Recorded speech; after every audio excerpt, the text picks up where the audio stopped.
నమస్తే ఫ్రెండ్స్, నేను మీ Sravani. Welcome back to Sravani's kitchen. ఈరోజు మన కిచెన్లో జొన్న పిండితో ఈజీగా చేసుకునే హెల్దీ రెసిపీని ఈ వీడియోలో చూపించబోతున్నానండి. చాలామంది జొన్న పిండితో రొట్టెలు చేసుకోవడం అందరికీ అంత ఈజీగా అనిపించదు. అలాంటి వారు జొన్న పిండితో ఇలా హెల్దీగా చేసుకుని కమ్మగా హ్యాపీగా తినేయచ్చు. అలాగే ఇవి చేయడానికి పెద్దగా కష్టం కూడా అనిపించదండి.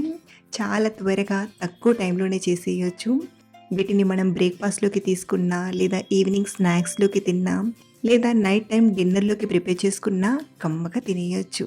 ఎవరైతే హెల్దీగా మంచి పోషకాలున్న ఫుడ్ని తీసుకోవాలనుకుంటారో వారందరూ తప్పకుండా ట్రై చేయాల్సిన రెసిపీ. అలాగే మరొక విషయం చెప్పలేదు కదా, ఈ రెసిపీ గుజరాతీ స్పెషల్ రెసిపీ అండి. మరి లేట్ చేయకుండా త్వరగా చేసుకుని ఈ హెల్దీ రెసిపీని ఎలా చేయాలో ఇప్పుడు చూద్దాం రండి.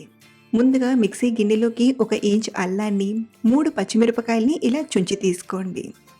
ఇందులోనే 1/2 టీ స్పూన్ జీలకర్ర, 1/2 టీ స్పూన్ వాముని కూడా తీసుకొని లైట్గా బరకలా గ్రైండ్ చేయండి. సో ఇలా గ్రైండ్ చేసిన ఈ పచ్చిమిర్చి అల్లం పేస్ట్ని రెడీగా పక్కన ఉంచండి. ఇప్పుడు మనం పిండి కలపడానికి ఒక గిన్నెని తీసుకొని ఇందులోకి ఒక 3 టేబుల్ స్పూన్ల పెరుగుని తీసుకోండి. మీరు కప్పు కొలతతో తీసుకోవాలనుకుంటే ఒక పావు కప్పు పెరుగుని తీసుకుంటే సరిపోతుంది.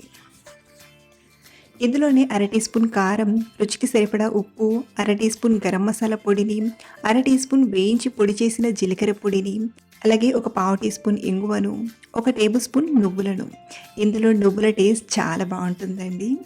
అలాగే మనం వేసిన స్పైసెస్, మసాలాస్ అన్నీ బ్యాలెన్స్ చేయడానికి ఇందులోకి 1 టీ స్పూన్ చక్కెరను తీసుకోండి. డయాబెటీస్ ఉన్నవారు చేస్తున్నట్లయితే ఈ చక్కెరను స్కిప్ చేసి చేయండి. ఇప్పుడు మనం గ్రైండ్ చేసి పెట్టిన అల్లం పచ్చిమిర్చి పేస్ట్ని తీసుకొని బాగా కలపండి. ఇలా ముందుగా కలపడం వలన పెరుగు ముద్దలు లేకుండా అంతా కలిసేలా కలపండి. అలాగే ఇందులోనే 1 టేబుల్ స్పూన్ నూనెను, ఒక పావు టీ స్పూన్ వంట సోడాను తీసుకొని కలపండి.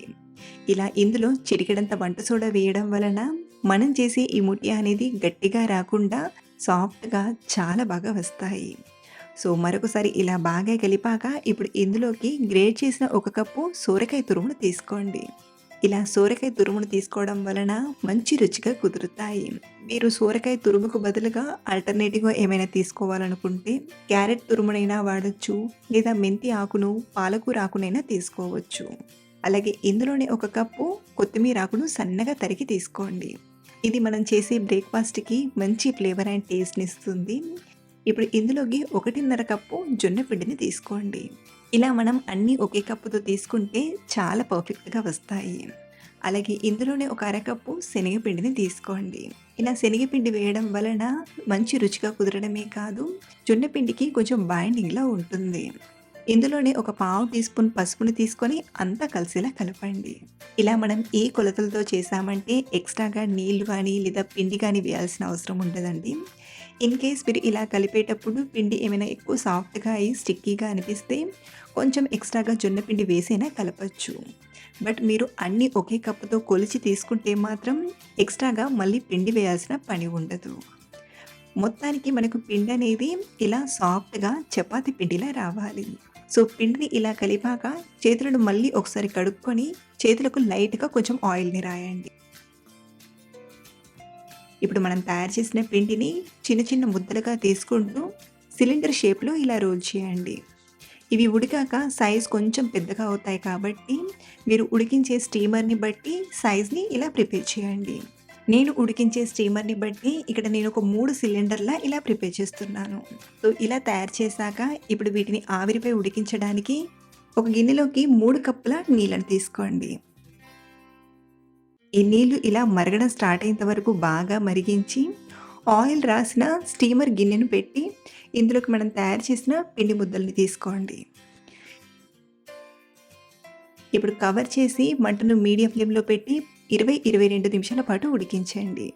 ఇక్కడ నేను ఒక 20 నిమిషాల తర్వాత చూపిస్తున్నానండి. ఇవన్నీ చక్కగా ఉడికిపోయాయి కదా, కొంచెం పైన క్రాక్స్లా వచ్చాయి.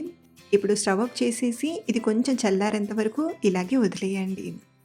ఇవి కొంచెం మనం ముట్టుకోవడానికి వీలుగా ఉన్నప్పుడు స్లోగా ఇలా తీస్తూ ఒక ప్లేట్లోకి తీసుకోండి. సో ఇవి కొంచెం చల్లారేంత వరకు మనం ఇలాగే వదిలేసి ఇవి కొంచెం చల్లారాక పీసెస్గా కట్ చేసుకుందాం. వేడిగా ఉన్నప్పుడే కట్ చేస్తే విరిగిపోయే ఛాన్స్ ఉంటుంది కాబట్టి మీరు కూడా ఇలా కొంచెం చల్లారిన తర్వాతే కట్ చేసి తీసుకోండి. ఇలా అన్నీ కట్ చేసి తీసుకున్నాక మనం ఏదైనా కొబ్బరి, పల్లి చట్నీతో వీటిని ఇలాగే తిన్నా చాలా మంచి రుచిగా ఉంటాయి. ఇక్కడ నేను చిన్నగా మళ్ళీ పోపును ప్రిపేర్ చేస్తున్నానండి. పోపు కోసం ఒక టేబుల్ స్పూన్ నూనెను తీసుకొని ఇందులోకి అర టీ స్పూన్ ఆవాలను, అర టీ స్పూన్ జీలకర్రను, 2 కట్ చేసిన పచ్చిమిరపకాయ ముక్కల్ని తీసుకొని ఫ్రై చేయండి. ఇవి కొంచెం ఫ్రై అయ్యాక ఇందులోనే కొంచెం కరివేపాకును, అర టీ స్పూన్ రెడ్ చిల్లీ ఫ్లేక్స్ని తీసుకొని కలపండి. మీరు రెడ్ చిల్లీ ఫ్లేక్స్కి బదులుగా 2 ఎండుమిరపకాయలని చుంచైనా తీసుకోవచ్చు. ఒక టేబుల్ స్పూన్ నువ్వులను తీసుకొని ఫ్రై చేయండి. ఇప్పుడు ఈ పోపు మనం చేసిన ముటియాకు బాగా పట్టడానికి 1-2 టేబుల్ స్పూన్ల నీళ్ళను తీసుకోండి. ఇలా నీళ్ళను తీసుకొని ఈ నీళ్లు కొంచెం వేడయ్యేంత వరకు వేడి చేయండి. నీళ్ళు ఇలా వేడయ్యాక మనం తయారు చేసిన జొన్నపిండి ముట్యాన్ని తీసుకొని ఒకసారి బాగా కలపండి. పోపు అన్నిటికీ చక్కగా పట్టేలా ఇలా స్లోగా అంచుల చుట్టూ తీస్తూ కలపండి. కొంచెం ఫ్లాట్గా ఉండే గరిటెని తీసుకోండి, లేదంటే ఇవి కొంచెం ఇరిగిపోయే ఛాన్స్ ఉంటాయి. సో ఇలా కలిపాక స్టవ్ ఆఫ్ చేసేసి మూత పెట్టి 1-2 నిమిషాలు ఇలాగే ఉంచండి. ఒక 2-3 నిమిషాల తర్వాత వేడిగా సర్వ్ చేసుకోవడమే. ఇలా చేసిన వీటిని వేడిగా ఇలాగే తినేయచ్చా అండి, లేదా కొబ్బరి పల్లి చట్నీతో తీసుకున్నాం, టమాటా సాస్తో సర్వ్ చేసుకున్నాం, లేదా పెరుగు చట్నీలో నంచుకుంటూ తిన్నా చాలా రుచిగా తినేయచ్చు. సో సింపుల్గా చేసుకునే ఈ హెల్దీ బ్రేక్ఫాస్ట్ రెసిపీని మీరు తప్పకుండా ట్రై చేయండి. సూపర్ టేస్టీగా తినేయచ్చు. అలాగే మీరు ట్రై చేశాక మీకు ఎలా కుదిరాయో కింద కామెంట్లో చెప్పడం మర్చిపోవద్దు. మరిన్ని ఇలాంటి సింపుల్ అండ్ టేస్టీ రెసిపీస్ కోసం మన ఛానల్ని ఫాలో అవ్వండి. Thank you for watching.